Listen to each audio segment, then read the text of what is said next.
Hello viewers, আজকে আপনাদেরকে দেখাবো মজাদার কাচকি মাছের চচ্চড়ি। তো চলুন দেখা যাক কাচকি মাছের চচ্চড়ি কীভাবে রান্না করতে হয়।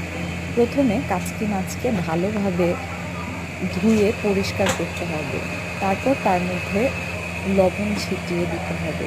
এরপরে পরিমাণ মতো হলুদের গুঁড়ো, পরিমাণ মতো মরিচের গুঁড়ো, পরিমাণ মতো ধনিয়ার গুঁড়ো।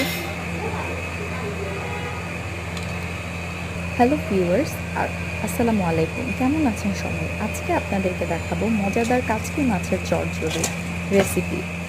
তো প্রথমে কাচকি মাছকে ভালোভাবে ধুয়ে পরিষ্কার করে একটি পাতিলে নিতে হবে। তারপর তার মধ্যে পরিমাণ মতো লবণ ছিটিয়ে দিতে হবে। এরপরে পরিমাণ মতো হলুদের গুঁড়ো দিতে হবে।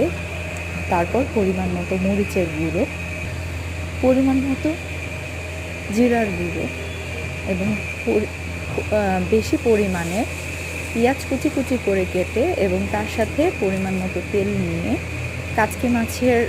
কাচকি মাছটাকে ভালো করে মাখতে হবে। ভালো করে মাখা হয়ে গেলে আপনারা একটি কড়াই নেবেন। কড়াইয়ের মধ্যে কাচকি মাছটাকে দিয়ে তার মধ্যে অল্প কিছু পরিমাণে পানি ছিটিয়ে তার উপরে কাঁচামরিচ কেটে তার উপর ছিটিয়ে দিতে হবে।